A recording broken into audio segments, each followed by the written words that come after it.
In the race towards Nigeria 2023, there is a motley crowd gunning for the highest office in the land.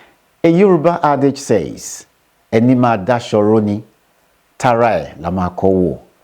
Who does the presidential cap fit, judging by antecedents in government? In this series, we bring you Bola Ahmed Tinubu's engagement with governance in Lagos State between 1999 and 2007.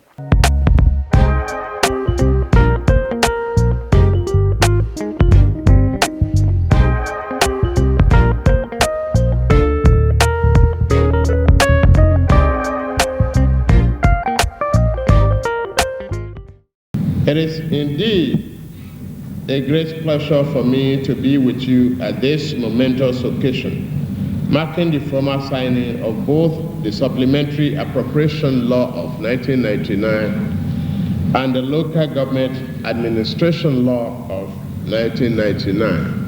That's the first bill in a democratic environment. We should give ourselves a big hand.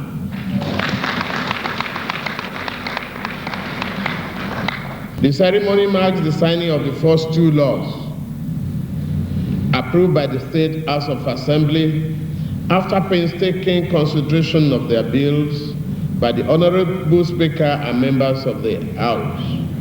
I therefore seize this opportunity to congratulate them for a job well done and wish them more success in their noble service to the people of Lagos State. This ceremony marked the formal signing of two laws simultaneously. The first of which is the Supplementary Appropriation Budget. The law provides essentially additional funding for the successful implementation of the policies and programs of our great party, the Alliance for Democracy, aimed at the general improvement of quality of life of the citizenry of Lagos State. In the first 5 months of 1999, a total amount of 4.2 billion was collected as revenue, representing a percentage performance of 92% of the expected pro rata amount of 4.5 billion. And for the rest of the year, a total sum of 10 billion will be collected as revenue. The total provision for the recurrent expenditure in the 1999 budget was 10.709 billion. The pro rata expected expenditure of January to May amounted to 4.462 billion, out of which an amount of 4.69 billion was already expended, representing a percentage performance of 105%.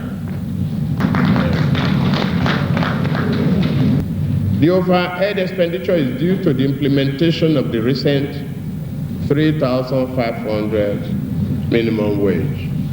We are the first state to do so, and it's at the same rate of the federal government.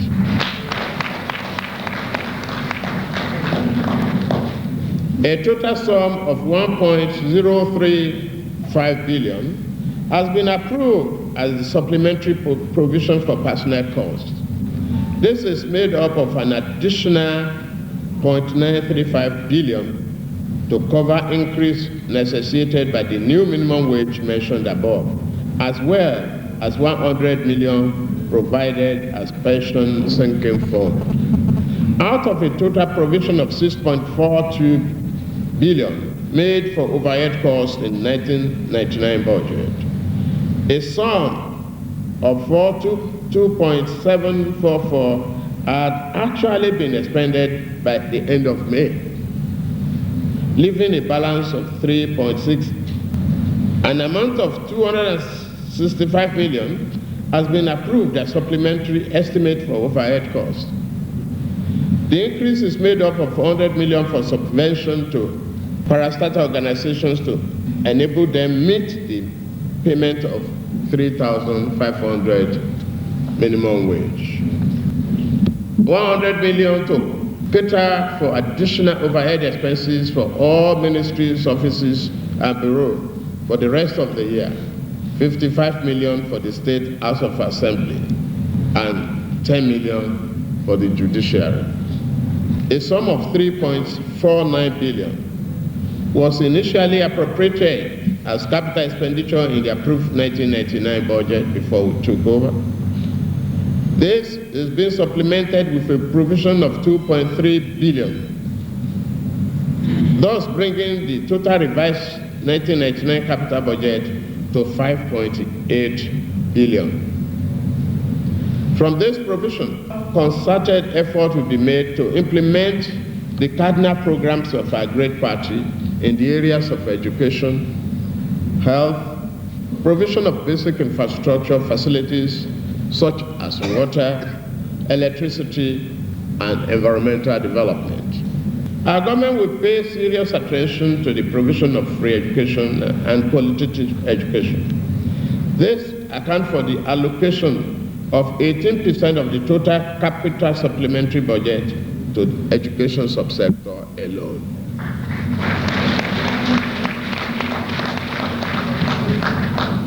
The 415 million allocated to the subsector will be utilized for the refurbishment of school buildings, provision of furniture, and other infrastructure facilities, as well as technical and laboratory fixtures and fittings. Health is wealth. We are therefore committed to ensuring that primary health care facilities are made available to majority of our people, particularly those who cannot afford private engagements. It is recognized that one of the most serious problems encountered by the citizens of the state is accommodation. Government is therefore determined to help in finding solutions to this problem. In this regard, 10% of total supplementary budget is allocated to the housing sector for the rest of the year. This government has not only commenced work on the completion of the abandoned Jubilee housing scheme, such as the Alliance Estate in Lekki, which was commissioned early this month. We have also embarked on the construction of new ones. This includes the Millennium Housing Scheme at Ogudu, Palmview Estate at Okwaba. A sum of 200 million has been appropriated as supplementary provision for housing for the rest of the year.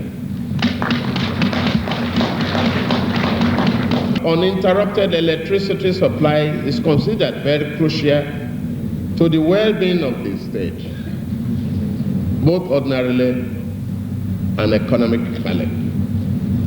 Consequently, our administration has entered into a working agreement with a leading American energy company, Enron, for the generation of regular electricity.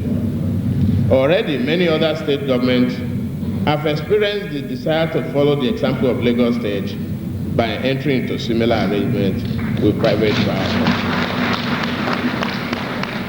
The fact that Enron has won the best energy company of the year by the state of Texas and 6 other states, they have also won $10 billion contract for the American government to execute power generation in its rural independent areas in Alaska.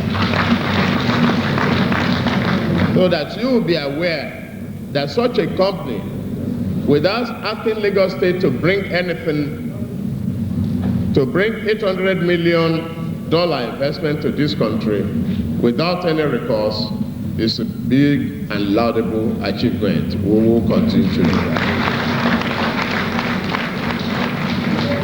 Since assumption in office, this government has taken a number of measures designed to ensure a significant improvement in the hitherto epileptic supply of water in the state. Such measures include: A, the reorganization of Lagos State Water Corporation in order to have a better motivated and dedicated workforce. 2, 2, repair of faulty water distribution system as the 1.6 million diameter raw water transmission system at Matogo. C, addressing issue of power supply. D, encouraging the regulation of water supply by inviting private sector participation to address the demand deficit problem without recourse to the government's subvention. Other measures will also be taken to ensure a long-term improvement in the supply of drinkable pipe-borne water to all the nook and crannies of the state. The only solution, at least to meet the natural demand, other than the rest of our water project scheme, is to have an independent power supply to our water source, and we are going to do that. Private developers will be encouraged to participate in land development in the state. Operation Sweep has been replaced with Rapid Response Squad with the exit of the military administration. The bill on local government administration was presented to the Lagos State House of Assembly for necessary recommendation and approval. The bill has been examined thoroughly in all its ramifications and subsequently passed by the Honorable House for signing into law. Join us soon on another edition of the series, The Man Who the Cap Fits.